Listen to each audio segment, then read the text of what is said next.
vsi avtorji, ki so sodelovali na konferenci Prekarnost ali samoupravljanje septembra.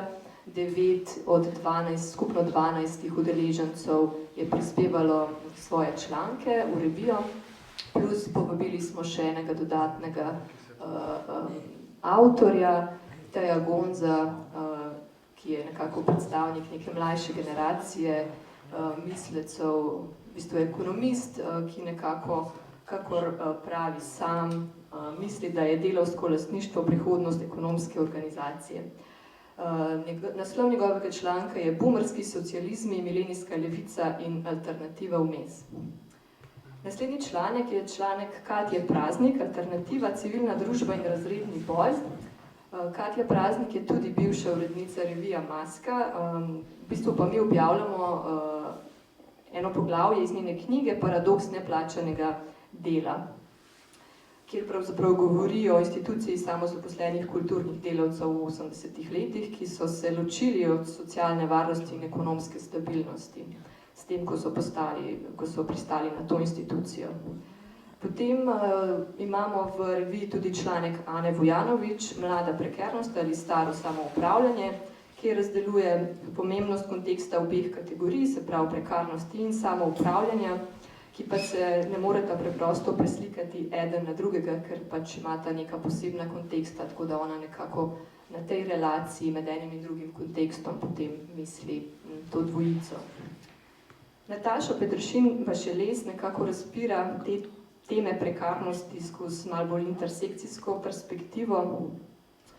Potem Katja Kobold govori nekako zelo aktualno skozi perspektivo epidemije o prekernih delavcih v kulturi, katerih delo je nekako pristalo popolnoma na spletu in na ta način se nekako spremenilo in postalo še bolj kognitarno in nekako se vrti v nekem praznem teku.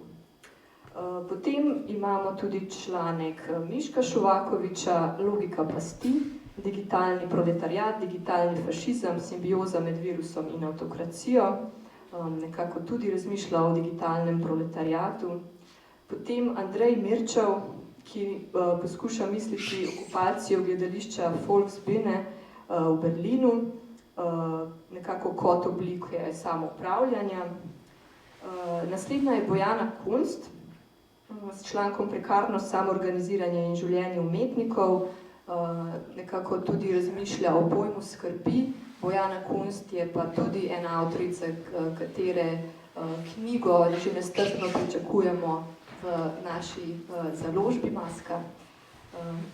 Potem sledi še članek Bojane Cvejić, s katero se ta revija nekako zaključi ne preveč optimistično. Bojana Cvejić namreč razmišlja o samozažigih kot neki skrajni obliki upora najbolj tlačenih in prekarnih delavcev. Tako, v bistvu pa sem seveda malo nalašč za konec pustila še gosta današnje predstavitve knjige, ki smo jo izdali pri Maski. Namreč Branislav Jakovljević in njegovo delo Učinki utujitve je pravzaprav eno izhodišče, iz katerega so se teme za naš simpozij pravzaprav sploh odprle, razvile. Njegov članek, v Maski lahko preverite njegov članek, Eksperimentiranje z lastništvom, nematerialno delo in družbena lastnina. Tako da jaz bi nekako s tem zaključila predstavitev te zadnje številke, ki jo lahko seveda naročite tudi na Maskini spletni strani skupaj s knjigo, ker se mi zdi, da sta zelo lep par. Hvala. Super, najlepša hvala Alja Lobnik in Pija Brezavšček, urednici te čudovite številke revije. In ja, Pija, res hvala, da si me spomnila na dve dejstvi, pravzaprav si me spomnila. Prvič, da je bila revija zasnovana na podlagi te konference, ki je bila res inspirirana prav z Branislavovo knjigo. In druga stvar, ja, da ponujamo, ker je danes ravno predstavitev teh dveh izdelkov, torej knjige Branislava Jakovljevića in revije Maska, ponujamo 20% popust za vse, ki se boste javili do petka na naslov nataša.božič@lamaska.si, da želite ta popust izkoristiti in kupiti knjigo. Če kupite zraven pa še revijo, boste pa takoj zmagali. Upam, da sem dovolj dober prodajalec, nekako sem kar ponosen na se. Dobro, Alja in Pija, najlepša hvala za predstavitev. Mi se pa vračamo zdaj k Branislavu. Branislav, še enkrat, dolgo časa smo čakali, upali smo že, da bo prejšnjega septembra, ko je potekal simpozij, možno dobiti tvojo knjigo v živo, da bo že do takrat natisnjena, ampak se nam ni čisto išlo po načrtih, stvari so bile nekoliko bolj zapletene, kot smo si predstavljali, ampak danes je trenutek, da to popravimo. Branislav, jaz bi te kar prosil, da morda v grobih zamahih predstaviš v bistvu načrt svoje knjige, ki se loteva performansa in samoupravljanja v Jugoslaviji med leti 45 in 91, da ne bom govoril nazaj v času. Branislav, če si pripravljen, kar. Hvala ti, Gregore. Prvo hoću da se izvinim što moji slovenački je užasan i bolje da se ne blamiram, da čak i probam. Tako da se nadam da ćemo se razumeti i isto se napinjem da čujem i razumem preko Zooma, tako da se ovde bavimo mnogim preprekama u komunikaciji. Hoću pre svega da se zahvalim Gregoru Moderu na inicijativi oko prevoda knjige, Janezu Janši, a.k.a. Emilu Hrvatinu, koji mi je prvi prišao sa tim, vrlo velike zahvale Aleksandri Rekar, koja je napravila fenomenalan posao sa prevodom i to zaista nemam reči. Prevođenje, disanje na tuđa pluća i Aleksandra je zaista mi pomogla da dišem punim plućima i na drugom jeziku. I naravno Tanja Petrović koja nam se pridružila ovde danas. Nadam se da se dobro čujemo i kako smo se dogovorili, ja ću da dam jedan generalni pregled knjige i onda možemo da govorimo više o detaljima. Ja ću da pokažem neke vizualne stvari iz knjige, čisto da bi imali neku ideju o čemu se radi. Gregore, prekini me ako idem previše dugo, ja ću probat ću 10 minuta ovo da sve stavim. Prvo jedna metodološka napomena kako je uopšte došlo do ove knjige.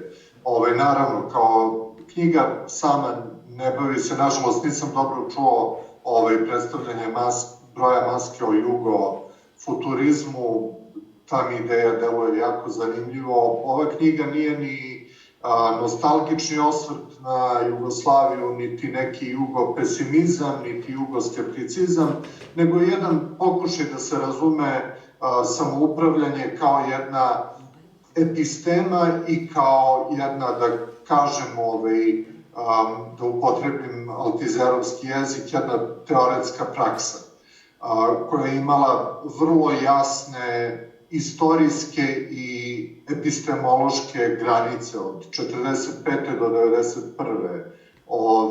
I samu knjigu sam radio potekla iz jedne potrebe da se razume, da shvatim sam šta se desilo u Jugoslaviji 90-ih i počeo sam od 90-ih i onda sam išao unazad, od jedne do druge stvari i stigao nazad do 45. I onda sam shvatio da je 91. toliko jaka epistemološka granica da ne može da se pređe preko nje i ono što određuje tu epistemu Jugoslavije u velikoj meri samoupravljanje. Druga motivacija je bila da probam da istražim i da pronađem neki način da govorimo o jednoj političkoj ekonomiji performansa. Ta politička ekonomija je različita svuda i ono što je zanimljivo u slučaju Jugoslavije je da postoji jedna zaokružena istorija, nažalost, i jedna ogromna kulturna produkcija koja može da nam da jako mnogo informacija o toj vrsti političke ekonomije. U svakom slučaju, knjiga je tu, ovo je naslovna stranica na engleskog izdanja i za naslovnu stranu smo knjigu je dizajnirala grupa Škart i za naslovnu stranu smo iskoristili fenomenalnu fotografiju sa koncerta Beogradske filharmonije u fabrici Goša u Smederevskoj Palanci prilikom 25. maja 1954. godine.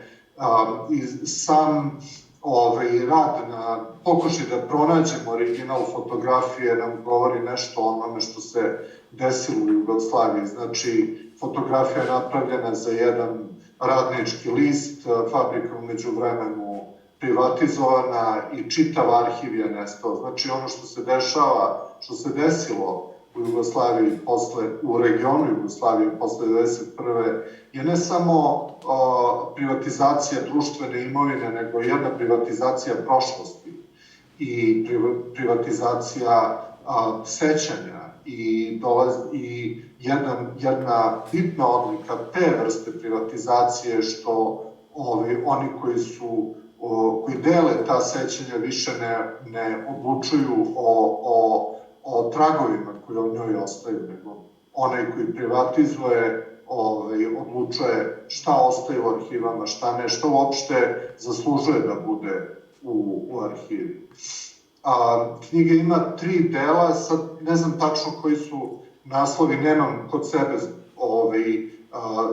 fizičku knjigu na slovenačkom, tako na engleskom je prvi deo Body Writing. Kako je to beše prevela Aleksandra? Telopis. Telopis, da. I jedna od ideja u knjizi jeste da makoliko se činilo iz ove perspektive, da je to bila jedna totalna ili kultura koja je bila kako da kažem totalna, čak i totalitarna, to nikako nije bio slučaj. Zapravo od samog početka, od prvog perioda samoupravljanja od 49. pa nadalje, došlo je do jednog raslojavanja i jedna od osnovnih karakteristika te kulture je da je ona postojala u slojevima i da su ti slojevi opstali od 49. pa do sve samog kraja. Jedan od osnovnih slojeva je bio ta masovna kultura u čijem je centru bio zapravo performance, odnosno u čem su u centru bile izvedbe. Tako da u samom početku gledam na taj sloj. Svaki deo knjige se sastoji od jedne dominantne, da kažemo, vrste performansa i jedne minoritarne, odnosno alternativne vrste performansa koje zapravo ima svoje manifestacije u raznim alternativnim izvedbama. Znači, naravno, najveći centralni performans je bio štafeta mladosti. Ovo je jedan od mapa putanja štafete i tu se vidi jasno, recimo svake godine, jedna ritualizacija čitave zemlje. Znači, negde od aprila do kraja maja čitavo stanovništvo, čitava populacija je mobilisana u tom jednom u toj jednoj masovnoj ritualizaciji države i državnosti. Znamo, to je bio rođendan Titov, mogo je da bude bilo koji datum. I naravno bavim se tim masovnim izvođenjima koji su imali svoju estetiku i svoju, ono što je meni jako bitno bilo, zaista političku ekonomiju. Oni se vrlo često, opet u ovoj perspektivi iz koje danas gledamo, svode na te masovna izvođenja organizovana oko kulta ličnosti. Ako pogledamo opet u političku ekonomiju ove izvedbe, ona je daleko složenija. Jedna stvar takođe koja mi je bila ovde bitna jeste da metodološki, koja je bitno u čitavoj knjizi, je da se zapravo odmaknem od formalističkog gledanja na izvedbu i na performans. Znači, formalno, mnoge od ovih izvedbi su skoro identične sa sličnim izvedbama u Sovjetskom savezu ili ranije u nacističkoj Nemačkoj ili u sokolskim društvima u Jugoslaviji i širom centralne Evrope. Međutim, ta formalna dimenzija izvedbe je samo jedna pokorica. Njeno značenje se nalazi u odnosima iz kojih izranja ta izvedba. Minorna mala izvedba u tom prvom delu je ono što ja uzimam za jedno od prvih performansa u Jugoslaviji, a to je izvedba predstave Čekajući Godoa u ateljeu, znači u ateljeu Miće Popovića, znači to je jedan uvođenje izvedbe u slikarski prostor, koji se nalazio na Starom sajmištu u Beogradu, koji je pak tokom rata bio pretvoren, Drugog svetskog rata pretvoren u koncentracioni logor, tako da samo mesto ima jednu višeslojnu istorijsku strukturu. Tu takođe dolazi do prvih alternativnih grupa. Kod nas jedna od njih je Medijala u Beogradu, takođe Gorgona u Zagrebu i tako dalje. I naravno ovde imamo onaj full blown, što bi se reklo, socijalistički barok sa početka 80-ih i ta ideja socijalističkog baroka je jedna od bitnih tema u prvom delu knjige. U drugom delu knjige govorimo o nečemu što, jednoj vrsti performansa koju ja nazivam sintaktičkim performansom. I ovde već govorimo o performance artu, već 2 minuta, skoro mi je isteklo vreme. Znači, drugi deo knjige se bavi performansom posle 68. i to je inicijalni veliki događaj, naravno, pobuna 68. u Beogradu, Zagrebu i Ljubljani, do izvesne mere u Sarajevu i do performansa i performans scene koja nastaje posle toga u studentskim kulturnim centrima, opet u ova 3 urbana centra. Ovo je prvi performans u SKC-u i ovde hoću da napomenem značaj Ere Milivojevića, koji je nedavno preminuo pre 3 nedelje. Takođe Raša Todosijević i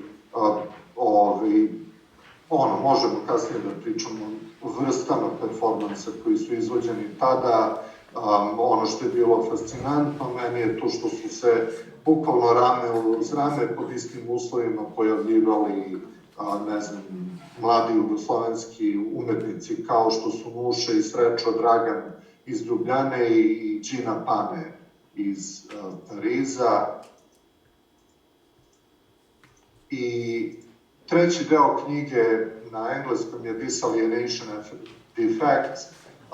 Naravno, u samom središtu knjige je pojam alienacije i ovde hoću u ovo malo vremena što mi je ostalo, samo da napomenem da alijenacija nije bila polazna tačka u knjizi.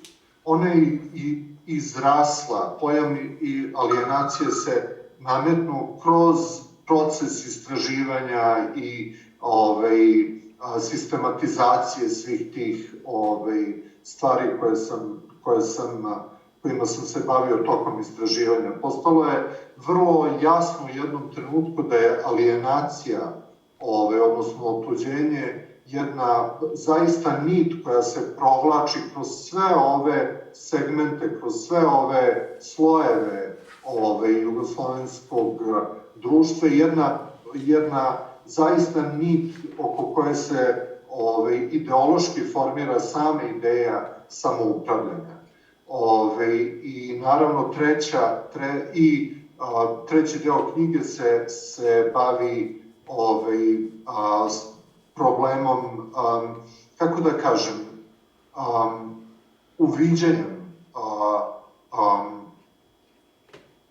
uviđenjem, ovo je jaka reč, ali ću je reći, sloma projekta dezalijenacije kroz samoupravljanje u Jugoslaviji. Tu se bavim grupama kao što je grupa 6 autora iz Zagreba, čuveni rad Željka Jermana, Ovo nije moj svet, iz SKC-a. Kao klinac, prvi put kad sam ušao u SKC, kupio sam razglednicu sa ovom slikom, ne znam gde je sad, ali to je nešto što mi se onako urezalo u svest još tada. I naravno manifestacija Oktobar, i u trećem delu se takođe bavim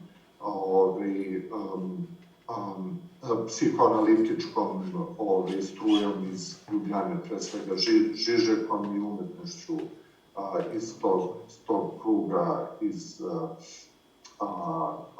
NSK i tako dalje. Tako da, eto, to je jedan pregled knjige i ja mislim da možemo, bit će zanimljivije da nastavimo kroz razgovor. Super, hvala lepa. Branislav, seveda bi si lahko vzel tudi več časa, ampak dobro, bomo, kot praviš, nadaljevali v diskusiji. Jaz bi pa zdaj kar povabil Tanjo, povabil sem jo sem na Novo pošto z naslednjo nalogo, rekel sem mi zelo preprosto, prebere naj Branislavovo knjigo in se pusti inspirirati in najde v bistvu neko temo, ki jo pri njenem delu, ko raziskuje Jugoslavijo in prostor, ki ga je Jugoslavija pustila za sabo, recimo tako, da pravzaprav pokaže, v kateri smeri bi lahko razmislek kazal dalje. Tako da bi kar brez nadaljnega, Tanja, ti predal besedo.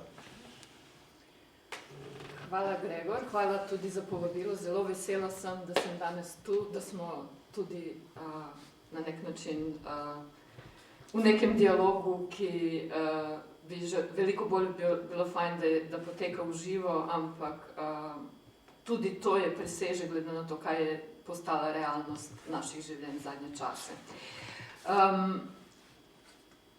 Jaz mogoče za začetek bom rekla, da ta knjiga, ki je zajetna, ki ima čez 300 strani, se bere hitro in z velikim uživanjem.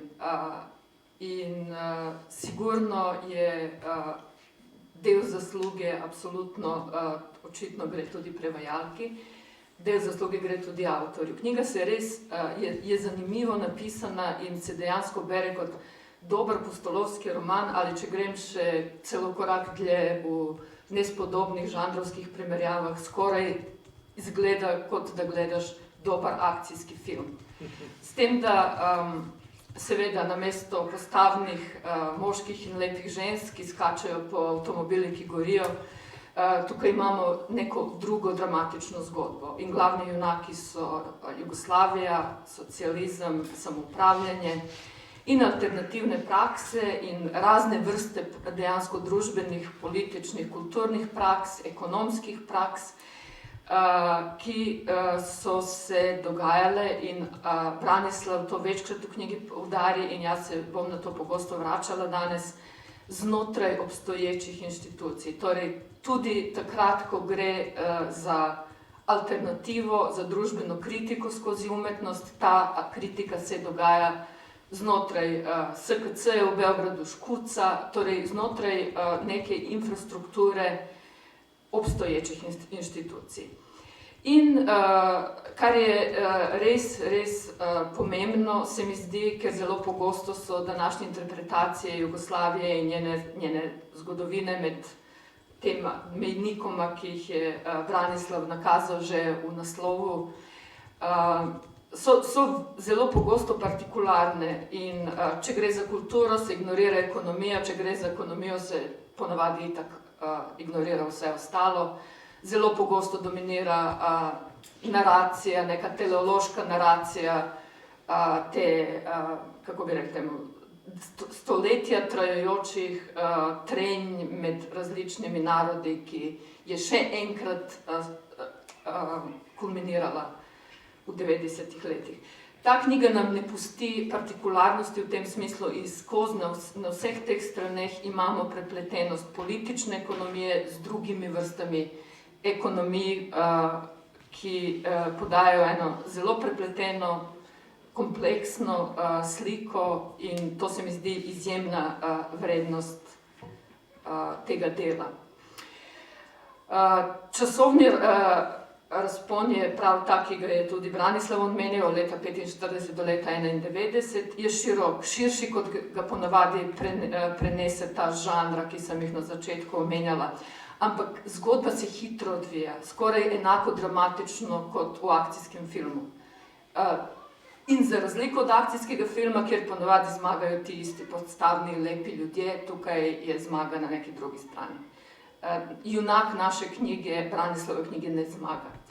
In to vemo od začetka do konca in je zato na nek način ta dramatika knjiga res ima dramatiko, vsaj zame je imela, ki jo ponavadi seveda akademske publikacije skoraj nikoli ne premorejo.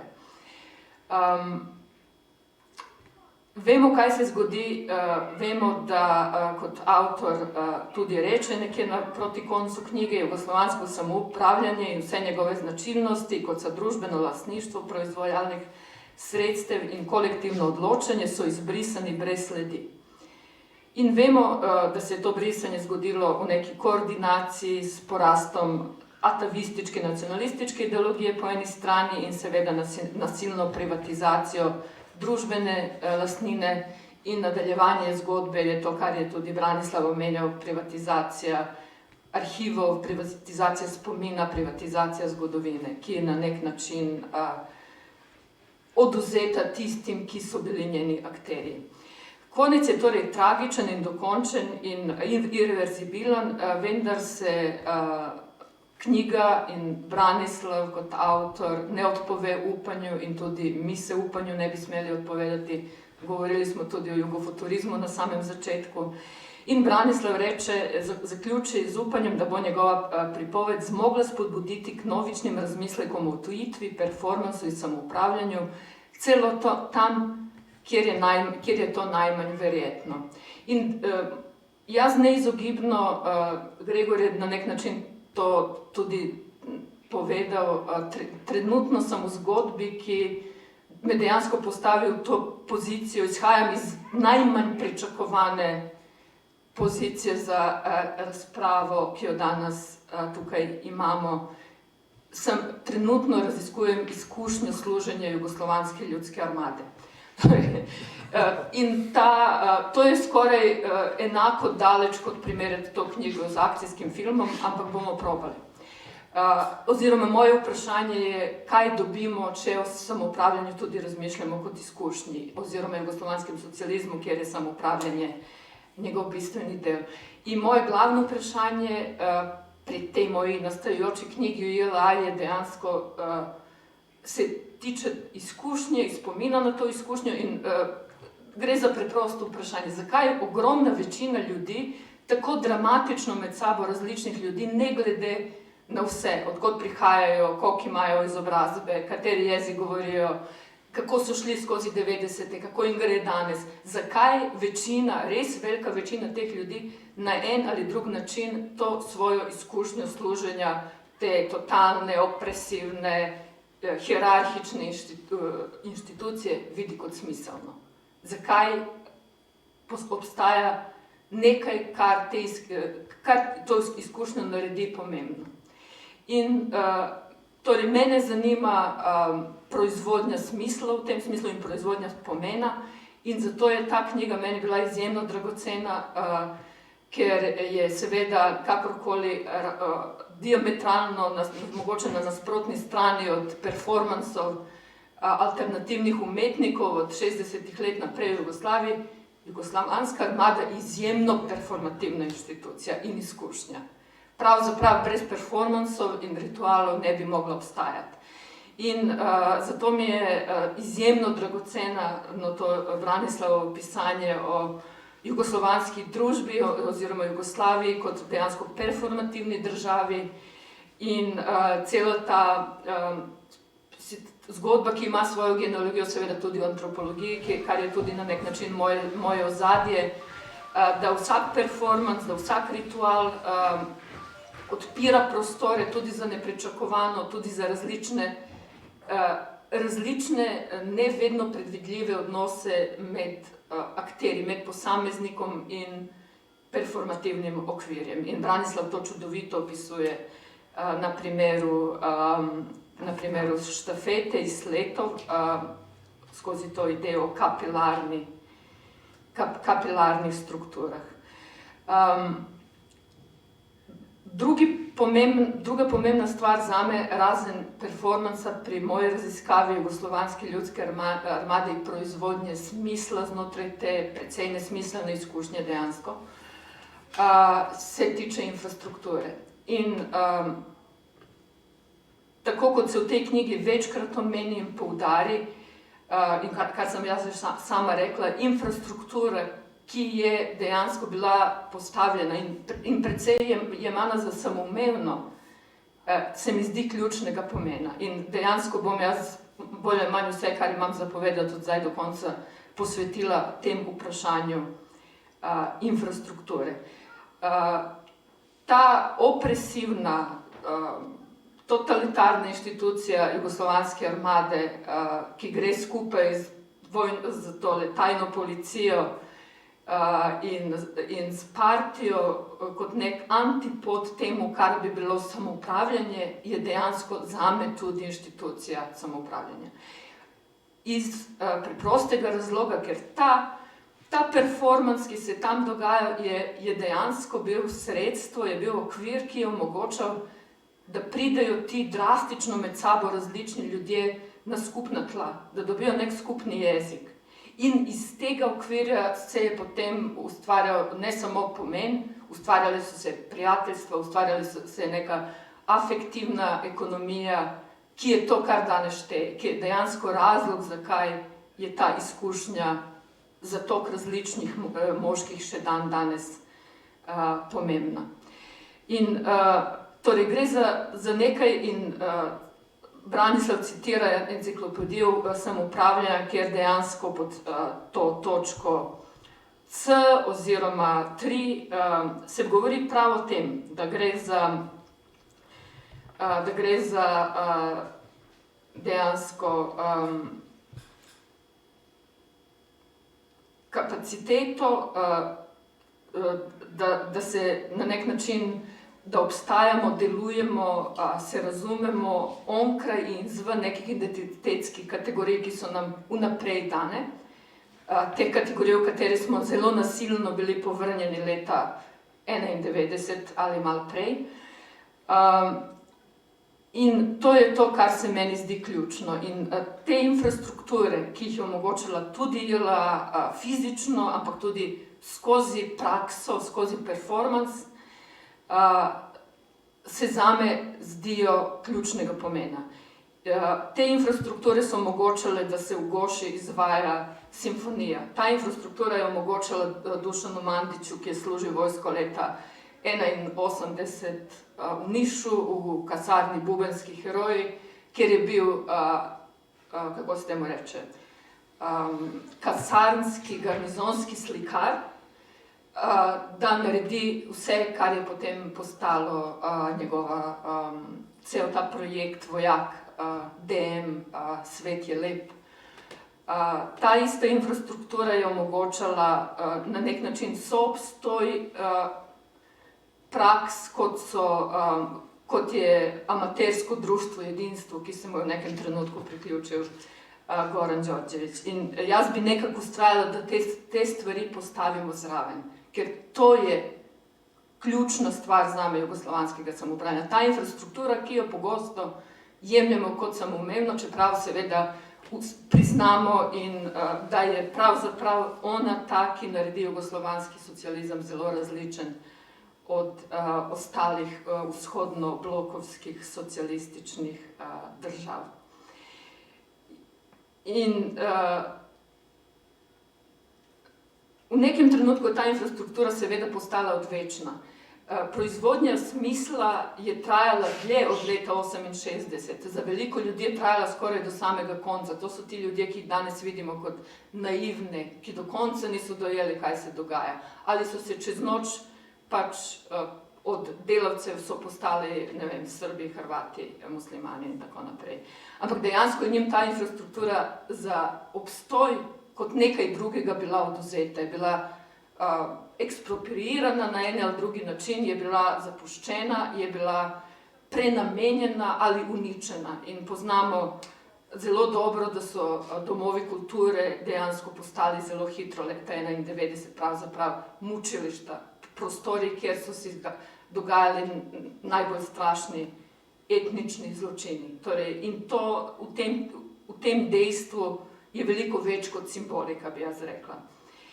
In to medrazredno prepoznavanje, povezovanje, sodelovanje, izmenjava, izmeščanje, mogoče tudi ne samo, da nas poziva, da razmišljamo o teh slojih, ki je Branislav zdaj omenjal, kot nečemu, kar soobstaja celo do konca, dokler se ta infrastruktura res ne uniči. Tudi na nek način nas poziva, da mogoče malce bolj zakompliciramo tudi samo temporalnost, kdaj pride do konca samoupravljanja, oziroma ključno vprašanje, ki bi ga za konec mogoče rada postavila, je, za koga kdaj pride do konca samoupravljanja. In mislim, da ta zavest, da ni nujno, da je tudi zorni kot, pogled, perspektiva, to, kar odgovarja na to vprašanje, se mi zdi ključnega pomena. Pred kratkim sem gledala, mislim, zdaj še skoraj 2 leti temu dejansko, ampak leta 2018 je bila 40-letnica drugega tira delovne akcije Šamac Sarajevo, torej po prvem tem revolucionarnem delovni akciji izgradnje leta 1947, takrat, ko so potekali drugi revolucionarni projekti, zasnovani na prostovoljnem delu, se je zadeva ponovila leta 1978. In seveda zelo hitro naš pogled na ta dva dogodka jih zelo loči. Kot prvega imamo za avtentičnega, drugega imamo za nek že izpražnjeno lupino nekega performansa, ki nima več pomena. Ampak Alema Kazazić, avtorica iz Sarajeva, naredila dokumentarc, kjer je dejansko sledila ljudem, ki so gradili drugi tir, ki so prišli se še enkrat voziti po tej uničeni infrastrukturi, ki so jo gradili, ker dejansko ta proga dejansko ne deluje. Železniška postaja v Sarajevu je zrušena. Ti ljudje uporabljajo isti jezik, iste metafore, kot so jih uporabljali tisti, ki so gradili prvi tir 40 let pred njimi. Zanimivo je tudi, ker imamo dokumentacijo, Edward Thompson, znani britanski zgodovinar, je sodeloval na prvi delovni akciji in o tem svojimi kolegi napisal mali zbornik. In vidimo, da on dejansko mora odgovarjati na ista vprašanja, čuti potrebo opravičevati zadeve na isti način, na katerega akcijaši iz leta 1978 čutijo, da morajo opravičevati svoja dejanja na tej delovni akciji. Morajo prepričati, da niso delali po prisilo in morajo prepričati, da so res verjeli v to, da delajo nekaj za neko obče dobro. In razlike ni, mi jih pa jemljemo zelo različno. In v tem smislu se mi zdi, da ti delavci, ki so dejansko akteri samoupravljanja, pridejo zelo skupaj s temi, Branislav o tem veliko tudi piše, temi luzeri revolucionarnih momentov, luzeri upora, tistimi, ki za razliko od tega, na čemu ustraja Žižek, tistimi, ki niso pragmatično se odločili za eno stvar in na njej ustrajali, ampak so verjeli v neko možnost večjih možnosti. To so ti punkeri, luzeri, džanki, propadli ljudje. Delavci so prav tako propadli ljudje. In tu na nek način zgodbe, ki se včasih zdijo precej ločene, pridejo skupaj in zame je ta odločitev Gorana Đorđevića, da se pridruži kot amater z pseudonimom amaterskemu kulturnemu društvu.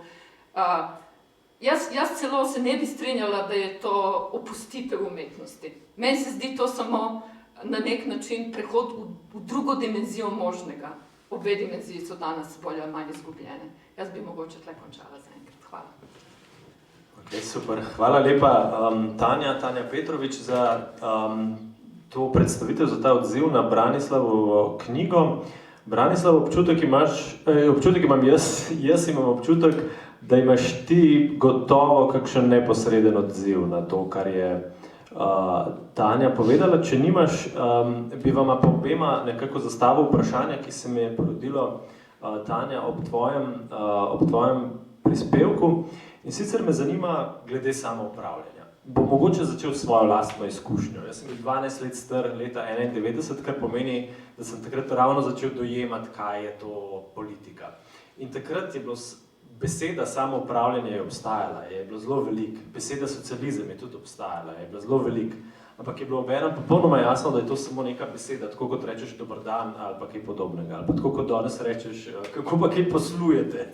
Hočem reči, stvar ni imela popolnoma nobenega pomena. Šlo je za neko prazno besedičenje o ničemer. Vsi smo vedeli, da je to samo pač način, kako sploh formuliraš dober dan. Zato me zanima, ali je samoupravljanje sploh kdaj bilo še kaj drugega kot v bistvu način besedičenja, da tako rečem? Ali je kdo kdaj dejansko verjel v samoupravljanje?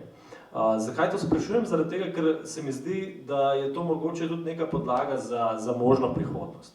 Pia je omenjala, da v tej številki Maske o jugofuturizmu dejansko obstajajo ljudje, ki zagovarjajo samoupravljanje kot neko možno politično ekonomijo prihodnosti. Da smo šli zdaj v zgodovini na nek način tako daleč v to neoliberalno smer, ki jo uteleša Margaret Thatcher morda s temi svojimi velikimi izjavami o tem, da družba sploh ne obstaja na nek način in da k temu ni nobene alternative. Da smo šli tako zelo globoko v to smer, da se zdi, da morda pa vendarle je čas, da se vrnemo k nekim starim idejam. To bi bil moj izziv, oziroma vprašanje za vaju oba na nek način. Kako, če pogledata v zgodovino Jugoslavije, kako vidita v bistvu vprašanje samoupravljanja kot nekaj, kar je bila zgolj nek poskus, kako imeti neko lastno načelo, ki je drugačno od Stalinovega, ali je bila to neka resna ideja, ki je bila tudi resno mišljena? Branislav, morda začnemo pri tebi? Ok. Loše se čuje, tako da probam da nazrem koje je pitanje. Koliko sam te razumeo, pitanje je u čemu se, kako sada gledati na samoupravljanje, da? Ja, na nek način. Kakšna je prihodnost samoupravljanja? Lahko tako povzamemo. Ok. Postoji jedna stvar koju nisam pomenuo i koju nisam dovoljno posvetio pažnje u knjizi je ideja društvene svojine koja je u samom središtu čitavog problema samoupravljanja.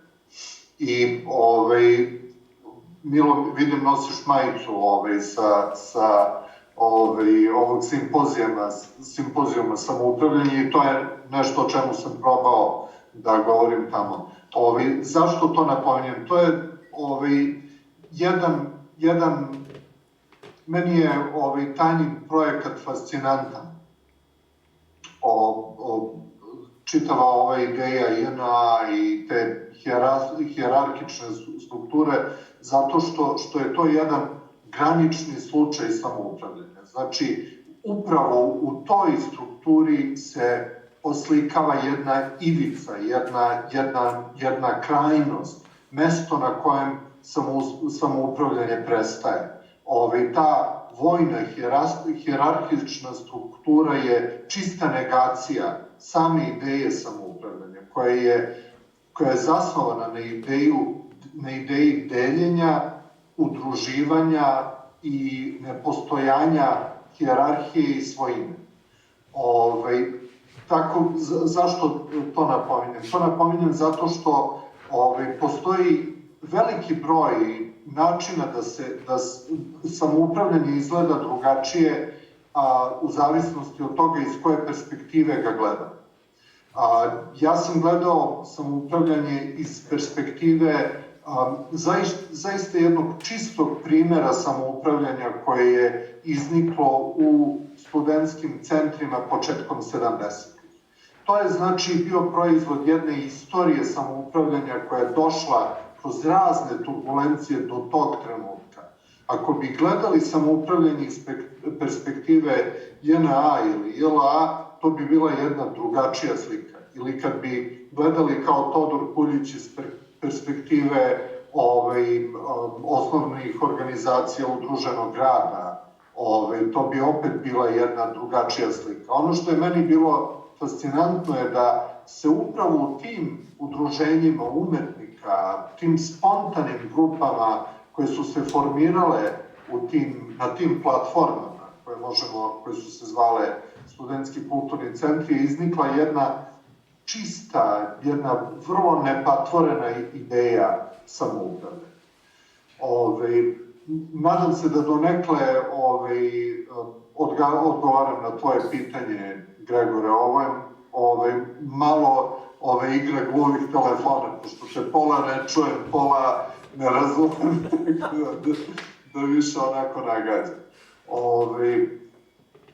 Da, mislim, vidim da si takođe pominjao ideju neoliberalizma i kako je sve to, kako se to upliće u ideju samoupravljanja. Hoću samo jednu stvar da kažem, da jedna stvar koja se iz ove perspektive zaboravlja i na neki način ideološki iskrivljuje, jeste istoričnost samoupravljanja. Mi kad kažemo samoupravljanje u Jugoslaviji, obično se u ovom trenutku misli na jedan blok, ne znam, na besplatna letovanja, na gluposti i takve vrste.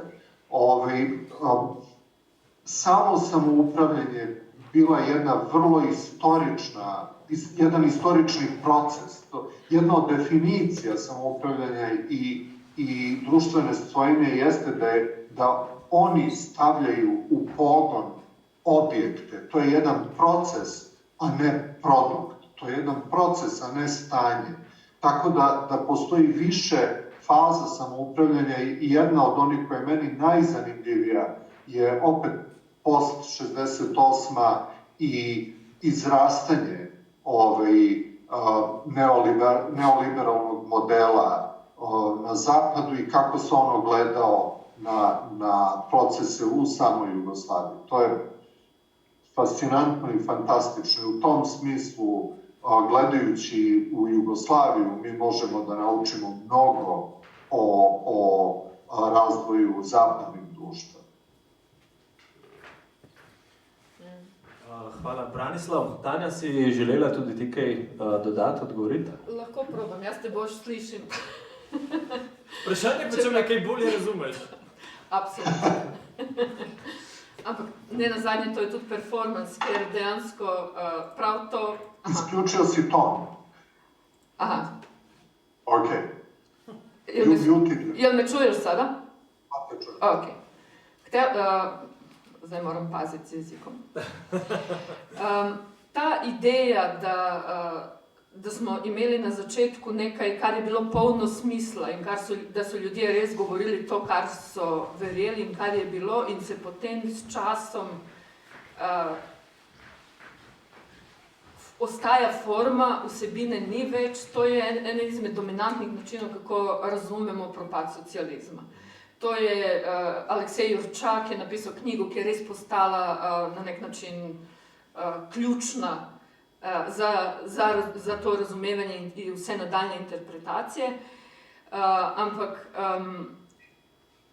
meni se zdi, da spet tle moramo postaviti vprašanje, za koga, v katerem trenutku in kaj to dejansko pomeni.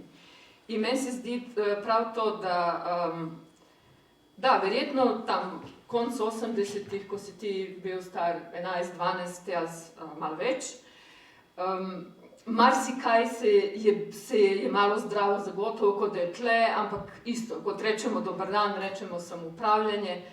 Ampak dejansko, jaz bi spet razmišljala v tem kontekstu infrastruktur. Kaj je to pomenilo za ljudi, ki so živeli, hodili v službo, imeli možnosti? Ne bi to zvedla na to, kar se zbanalizira, čeprav jaz mislim tudi dejstvo, da je nekdo lahko šel na počitnice, ni zanemarljiva stvar za ogromno število ljudi, ali šel študirati v drugo mesto, ali sploh šel študirati kamorkoli, ne. Ni tako zelo banalno, se strinjam. Jaz sem dolgo osebno sem bil presenečen. Zakaj pa ne moram jaz iti na dopust v sindikalno? Da, in mislim, da to... Ampak strinjam se, da je banalizacija, če trdimo, da je to vse, kar je ljudem, ki so v socializmu in v samoupravljanju živeli, delalo, da je to vse, kar je njim pomenilo. Da je to, kar so oni hoteli, za kar so bili zainteresirani in nič več, ker jih na ta način povsem depolitiziramo. Mislim pa, da to niso bili horizonti njihovega razumevanja družbenega življenja, ki so ga živeli v tem trenutku. In to je eden izmed problemov. Branislav v knjigi tudi govori, in to se meni zdi zelo ključno, o cinizmu, ki je danes na nek način nujna sestavina vsakega pogleda na socialistično izkušnjo. In to je prišlo, to ni, tako kot samoupravljanje, kar je Branislav Glikar povedal in v knjigi na tem vztraja, je zgodovinsko kontekstualiziran pojav. Tudi ta cinizem je zgodovinsko kontekstualiziran pojav. On se pojavi s tranzicijo. Mi ne moremo živeti v tranziciji, ne moremo govoriti o njej, če nismo vsaj malo cinični do teh mas ljudi, ki so tam nekaj živeli in govorili o nekem samoupravljanju. In to je globalna stvar. To ni nekaj, kar je samo naša endemska značilnost. To je simptom in posledica konca političnega projekta in zato je pomembno tudi govoriti o političnem projektu, ki so ga različni ljudje na različnih nivojih prakticirali. Ne vsi enako, ampak in mislim prav to, da jaz imam recimo Dragan Markovina, je moj dober prijatelj in midva se zelo pogosto imava to debato. On za glavne krivce seveda razpada Jugoslavije vidi te partice, ki niso ukrepali ali so bili preveč sebični, pragmatični, da bi ukrepali. Ampak meni se zdi, da drugi interpretacijski blok je tak, ki reče, ti ljudje so bili naivni. Oni enostavno niso dojeli, kaj se jim dogaja. In danes jih vidimo kot neke naivne subjekte, ki niso zmožni ne avtonomno premešljevati preteklosti, ne razmišljati o prihodnosti. Ampak dejansko ja mislim, da je ta naivnost tudi politični simptom. In mislim, da jo moramo bolj ceniti, kot smo navajeni. To, da so sploh verjeli, da so bili toliko naivni do samega konca, govori nekaj o tej izkušnji in tej državi. In mislim, da Branislav to na enem mestu tudi pove v knjigi. Ne s temi besedami, ampak mislim, da ta izjemnost Jugoslavije, da je treba na njej ustrajati. Tanja, to samo hoću da kažem da je to zaista ključno pitanje. Ta naivnost, mislim, ta naivnost je zapravo jedna ideološka naivnost, jeli? Kroz tu naivnost se ideologija pojavljuje na jedan vrlo jasan način. Ono što je jako zanimljivo i jako bitno meni je to što je zaista samoupravljanje značilo razne stvari za razne ljude. Ono što je recimo, ako gledamo na samu JNA, kao neko ko je izgubio godinu dana života u toj rupi, znaš, ne mogu da se pomene to da nemam neku reakciju. Oprosti, moram te vprašati, kje si služil, Branislav? Gde sam služio? Don't get me started. U Slavonskom Brodu, a onda u Beogradu. I neko bi, ko je služio na vrhu neke planine, mogao da kaže gde bi bilo super. Međutim, to je daleko od toga. Ali ono što hoću da kažem je da znaš, i čak u takvoj jednoj organizaciji postoji ogromna razlika između, naravno, oficirskog kadra i nas koji smo prisilno odvedeni tamo. Za oficirski kadar, ne znam, možeš misliti lekciju o samoupravljanju u JNA, mi smo imali to ribanje svako jutro. To je bila jedna čista, providna, ideološka predstava, jeli? I ono što je za njih jedna ideološka predstava, za grupu umetnika u SKC-u ili za 6 autora ili za ljude u Škucu je bila jedna egzistencijalna stvarnost. Oni su zaista živeli u svojoj praksi jedan proces samoupravljanja u kome se, kroz diskusiju, na primer, donosi odluka kakvu će formu imati aprilski susret i da li će da pozovu tog i tog umetnika iz Slovenije ili Josefa Bojsa ili ovog ili onog. I to su zaista, ono što se ispostavilo 70-ih, zaista u tome se preklapaju te egzistencijalne, predstavne i sve druge dimenzije samoupravnog projekta. Znači, ono što je za ovu ekipu, partiji, u vojsci, za te hijerarhične strukture bio jedan čisto ideološki, jedna ideološka predstava, za njih iz perspektive ovih drugih je bila jedna egzistencijalna stvarnost.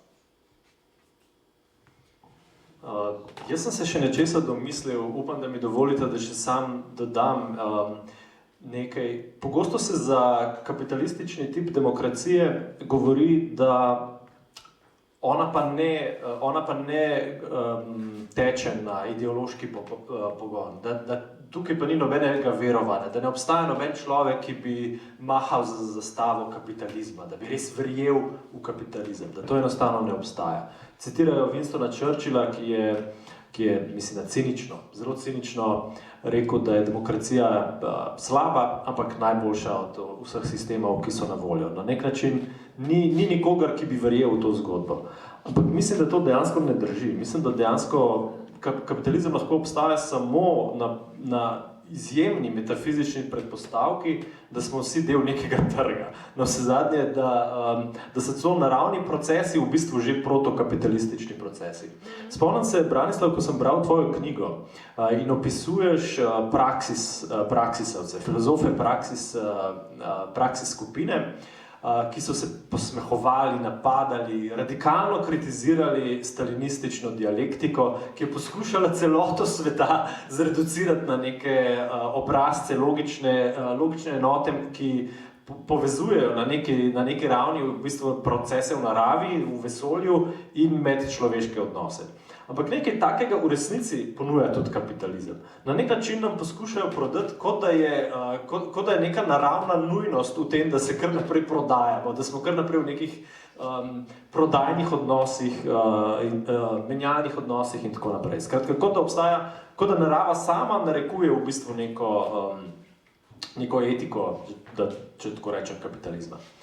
To, če mi dovolite, no, da to samo dodam. Ampak hotel sem se pa s tem že nekoliko navezati, Branislav, tudi na koncept odtujitve, ki je, kot praviš, danes v predstavitvi si povedal, da je koncept odtujitve, alienacije, da je nekaj, kar ti je zraslo skozi delo knjige, da je neka tema, ki se ti je pojavila, ko si obravnaval to svojo snov. Največ o alienaciji si potem, tako na filozofski način bi rekel, razmišljal skozi prav praksisovsko filozofijo, ki je alienacijo postavila v bistvu v središče svojega dela.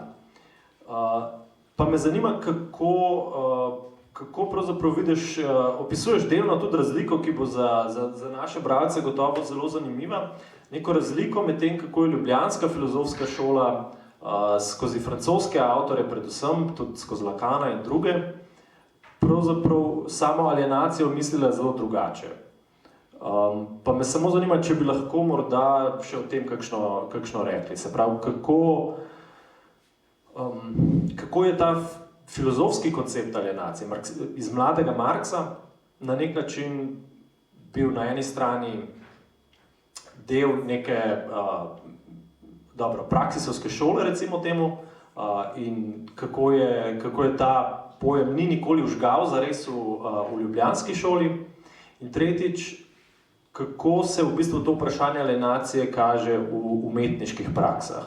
Ker seveda v naslovu knjige se igraš v bistvu z učinki odtujitve, igraš se z Brechtom, igraš se z distinkcijo med Verfremdung in Entfremdung. Pa me zanima, če nam lahko za začetek poveš nekaj več o tem. Veliko pitanje, Gregor, veliko pitanje. Probaću nekako da ga sažmem. Jedna, da kažem, jedna bitna odlika tog društva je jedna vrsta integralnosti. Jedna vrsta duboke umreženosti raznih delova društva. Ono što je jako zanimljivo je da je jako bitno za nas je da filozofija i ta neka vrsta teorijske prakse nije bila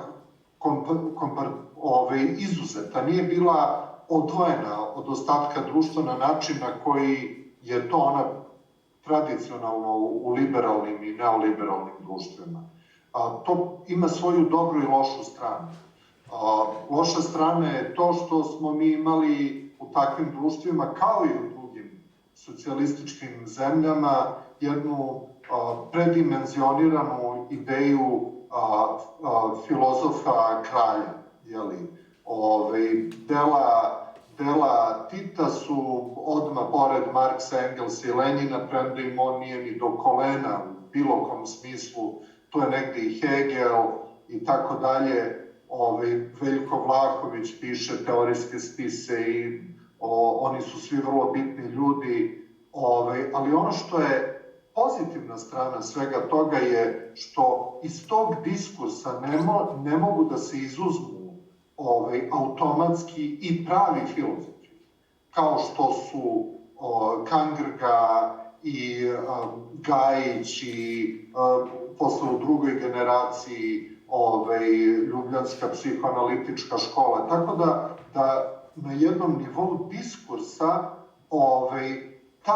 ta ideja filozofa kralja otvara vrata zapravo za prava filozofska pitanja. I tu dolazi do onog vrlo još jednog bitnog momenta, Gregora, a to je da u to uspostavlja, taj diskurs teorijske prakse uspostavlja jednu, Tanja je malo pre pomenula različite vrste ekonomija, postoji jedna diskursivna ekonomija u kojoj svi oni učestvuju, I u toj diskursivnoj razmeni jedna ideja umetnika koja dolazi iz jedne male institucije, male platforme, može da bude, da dobije odjek daleko veći od onog koji inače može da ima u nekoj drugoj vrsti društva. Znači, simbolični značaj samoupravnog organizovanja u jednoj maloj, samo jednu zagradu da napravim.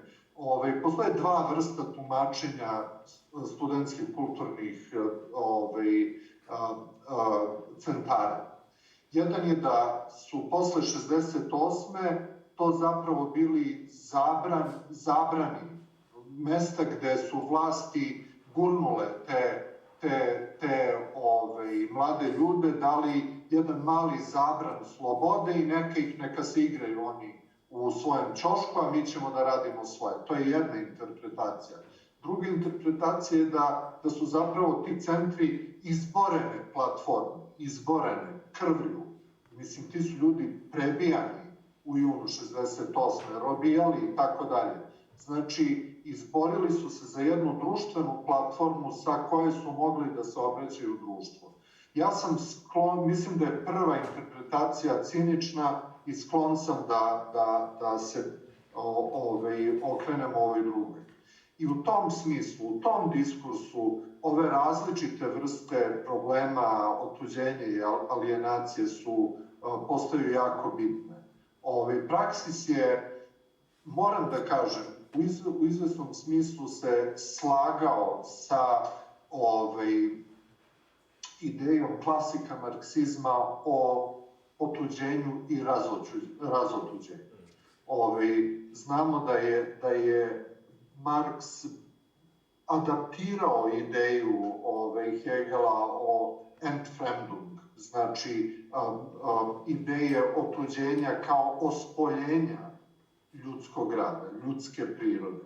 I praksisovci su upravo u toj ideji Entfremdunga, koji nije potpuno negativan, ni u Hegelu, ni u Marksu uvek.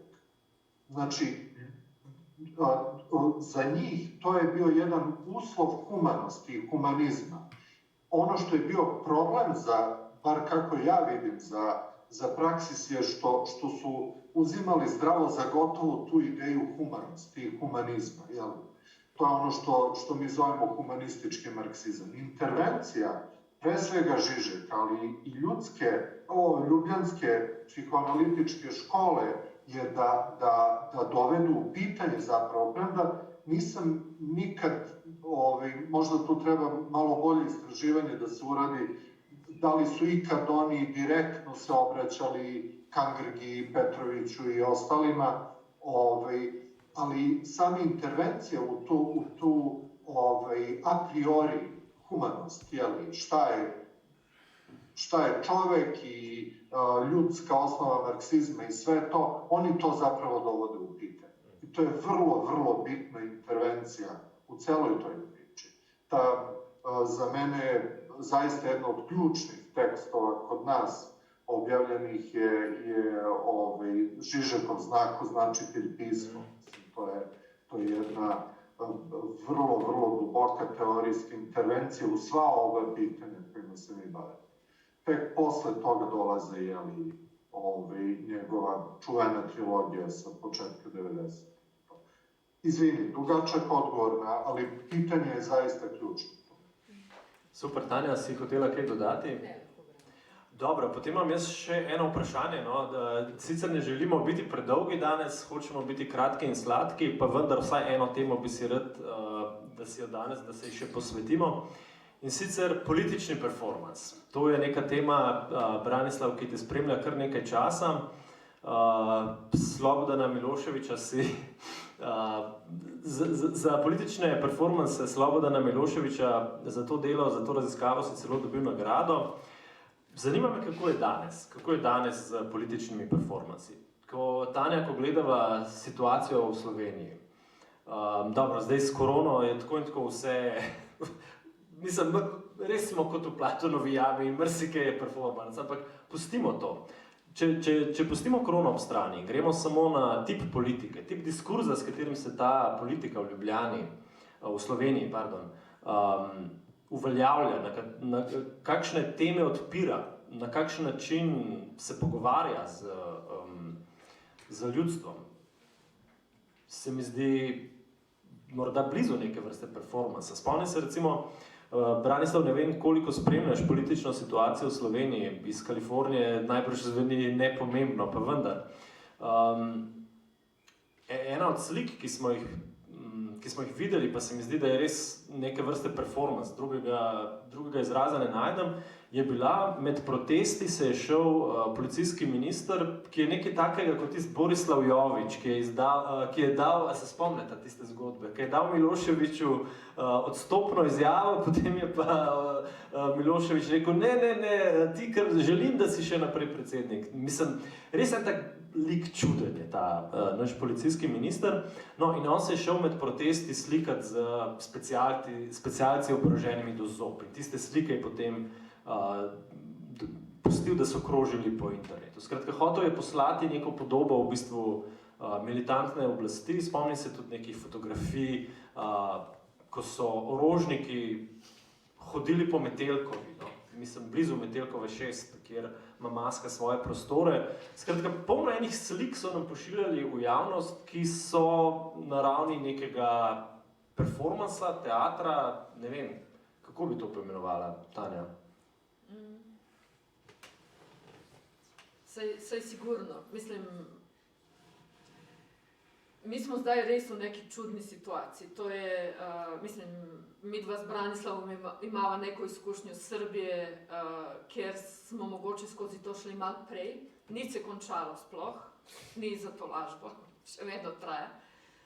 Prvo, to je ta politika nasičenosti, kjer ti dejansko vidiš, da to, kar oni nam servirajo, cilj je točno v tem, da se mi fokusiramo na ta performance, na njegovo sporočilo, ki je performativno. Nima nekega drugega. Zelo pa se igra z neko imaginacijo, ki je taka, kot je, zelo povezana s tem, o čem smo mi danes govorili, kaj je bilo vse treba narediti, da pridemo do tega, da taka imaginacija postane ne samo možna, ampak zaželjena.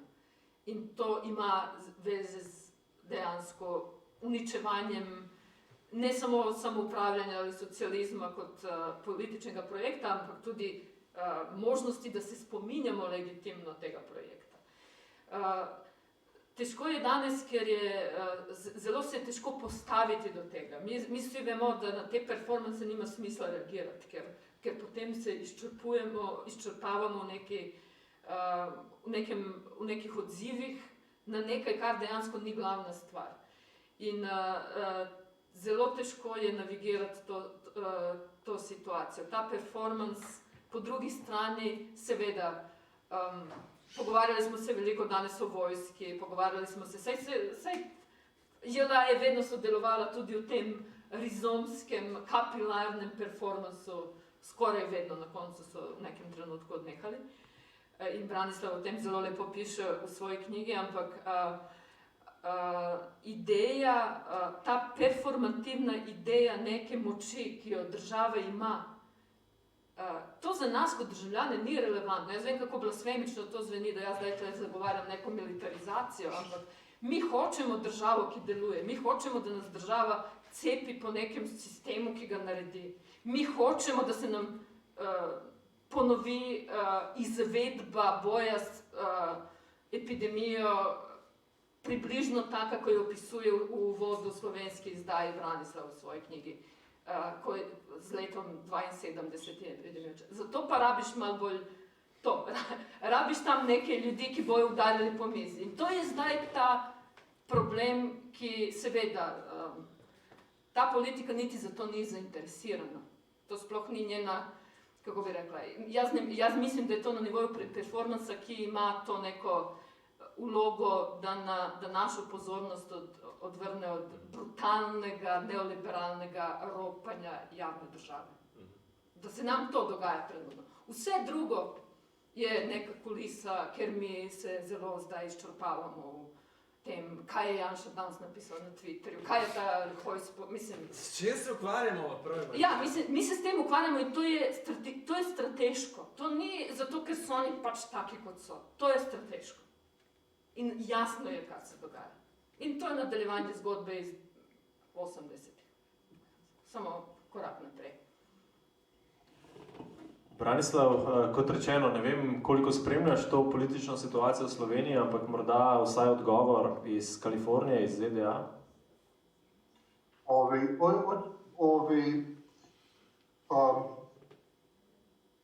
Samo da se nadovežem na Tanju.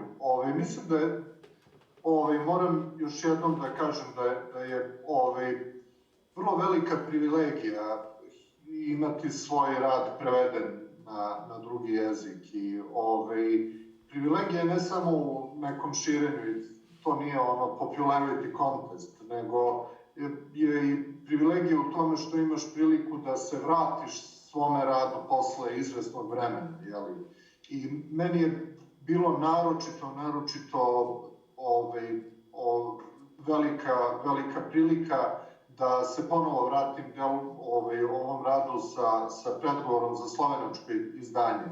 I to je ono što bi rekao Derrida, imaš neki diferans, neko odlaganje i razliku u odnosu na samog sebe, jeli? Jedan odložen pristup ponovo nečemu čime si se intenzivno bavio. Tako da mi je to dalo priliku da, pošto sam se u knjizi bavio, jedna metodološka potka je taj neki dijalektični proces koji dolazi od Hegela, pa dalje sve do Praksisovaca i Žižeka. Sa ovim predgovorom sam imao prilike da se malo odmaknem od svega toga i da pogledam stvari iz jedne druge epistemološke perspektive Foucaulta, I ako gledamo stvari iz tog ugla, radi se o tri vrlo različita društvena uređenja, tri različite društvene episteme koje imaju svoje različite performanse. Znači, on u svom radu o genealogiji moći 70. govori o tri epistemološka poretka moći. Jedan je suveren, znamo svi sa početka discipline and punish, mučenje, spektakl, drugi je disciplinarni i treći je društvo, ono što on zove security societies.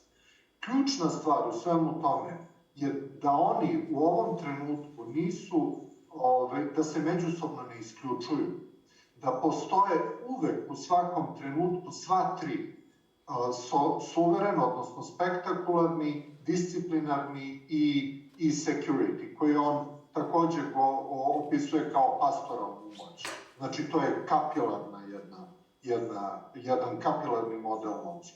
I ono što se dešava sad je jedna vrlo čudna predstava, u kojoj se spektakularni performansi, suveren, nacionalistički, ateistički model moći rasejava kroz disciplinarne i kapilarne, odnosno security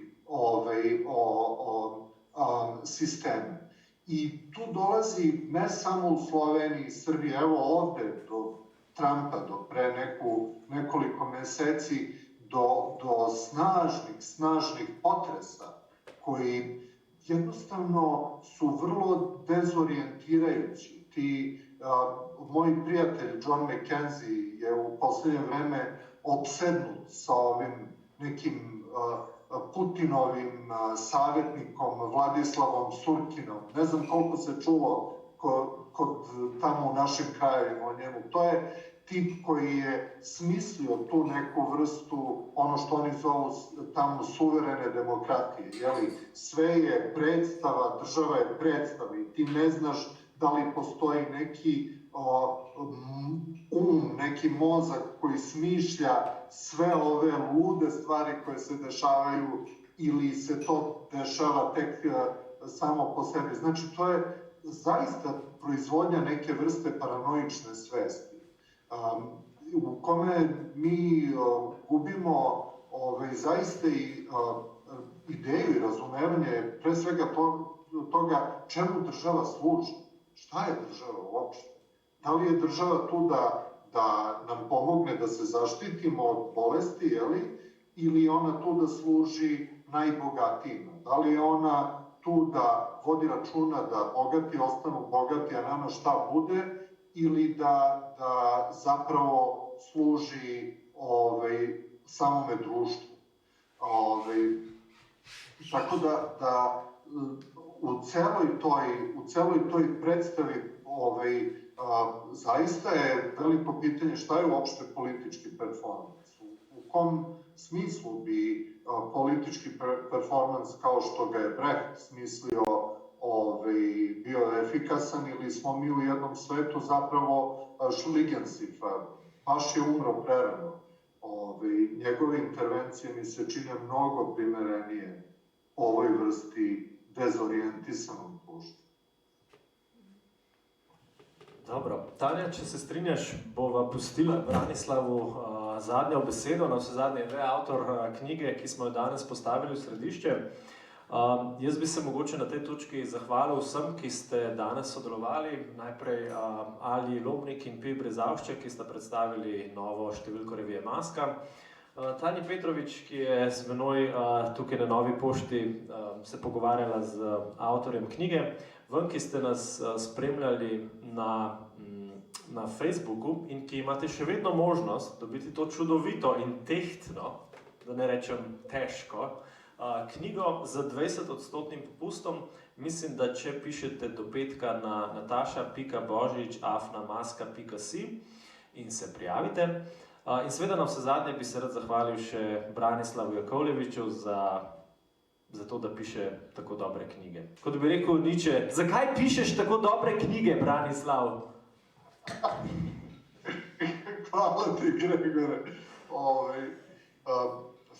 Šta ti kažem, knjiga je ispala sve ono što, ne znam, ne znam ni sam šta sam očekivao da će da bude od nje, ali je ispala iznenađenje za mene samo, naročito prijemno. Velja, mislim, da sem te tudi jaz presenetil zdaj s tole izjavo, kar mi je všeč. Kakorkoli že, s tem končamo za danes. Branislav, če želiš, ostani še za trenutek z nama, Stanjo tukaj na zvezi, toliko, da se še pogovorimo. Kar se tiče našega prenosa po Facebooku, je pa to. Kupite knjigo, berite in se vidimo. Hvala in adijo. Hvala puno.